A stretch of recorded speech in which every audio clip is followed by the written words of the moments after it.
دوستو، پیدائش کے وقت بچے کے کان میں اذان دینے سے کیا ہوتا ہے؟ جب اس پر جرمن کے ایک ویگیانک نے ریسرچ کی تو ایسا کیا معجزہ سامنے آیا جس نے لوگوں کو اسلام قبول کرنے پر مجبور کر دیا؟ آخر وہ کیا چمتکار تھا جو جرمن کے اس ڈاکٹر نے نبی پاک صلی اللہ علیہ وسلم کی اس حدیث مبارکہ میں دیکھا جس میں بچے کے پیدا ہوتے ہی کان میں اذان دینے کا حکم تھا؟ بڑی حیران کرنے والی جانکاری آپ کو بتائیں گے۔ گزارش ہے کہ اس ویڈیو کو اینڈ تک ضرور دیکھیے۔ دوستو، اسلام انسانوں کے لیے ایک مکمل ضابطہ حیات ہے۔ اس کی تعلیم انسانوں کے لیے مکمل اور جامع ہے۔ بات چاہے پیدا ہونے سے لے کر موت تک کی ہو، یہ زندگی کے ہر پہلو میں ہماری رہنمائی کرتا ہے۔ ایک حدیث میں حسن بن علی رضی اللہ تعالیٰ عنہ فرماتے ہیں کہ اللہ کے رسول صلی اللہ علیہ وسلم نے ارشاد فرمایا کہ جس کے ہاں بچہ پیدا ہو تو وہ اس کے دائیں کان میں اذان اور بائیں کان میں اقامت پڑھے۔ لیکن سائنسدانوں کو یہ بات سمجھ نہیں آ رہی تھی کہ آخر مسلمان ایسا کیوں کرتے ہیں اور اس کے پیچھے آخر کیا راز پوشیدہ ہے۔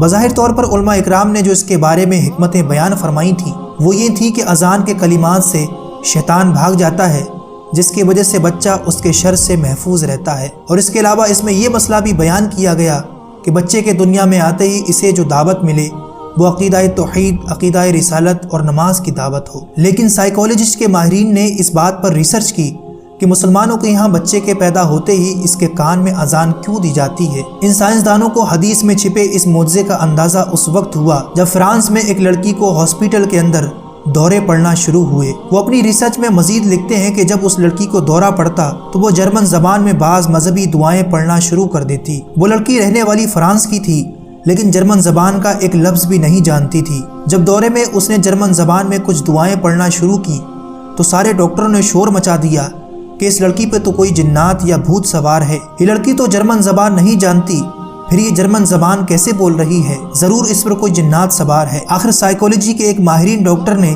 اس تمام معلومات کا جائزہ لیتے ہوئے اس پر ریسرچ کرنا شروع کر دی۔ اس تحقیق کے دوران اسے معلوم ہوا کہ جب یہ لڑکی 2.5 سال کی تھی تو اس وقت اس کی ماں ایک جرمن پادری کے یہاں کرمچاری تھی۔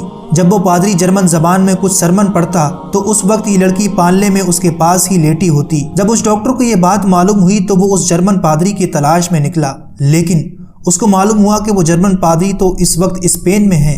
اسپین پہنچنے پر اس ڈاکٹر کو معلوم ہوا کہ وہ پادری تو ریٹائر ہو کر جرمن چلا گیا ہے۔ جب اس کی تلاش میں وہ جرمنی پہنچا تو اسے معلوم ہوا کہ وہ پادری تو مر چکا ہے، لیکن اس ویگیانک نے اپنی کوشش نہیں چھوڑی۔ اس ڈاکٹر نے اس پادری کے گھر والوں سے کہا کہ اگر اس پادری کی کوئی پرانے کاغذات، ریسرچ پیپر ہوں تو مجھے دکھاؤ۔ پادری کے گھر والوں نے تلاش کرنے کے بعد کچھ ڈاکومنٹ اس ڈاکٹر کو لا کر دکھائے۔ اس نے جب یہ ڈاکومنٹس دیکھے تو وہ حیران ہو گیا۔ اسے معلوم ہوا کہ وہ دعائیں جو بے ہوشی کی حالت میں وہ لڑکی پڑھ رہی تھی وہ وہی ہیں جو اس پادری کی سرمن تھی۔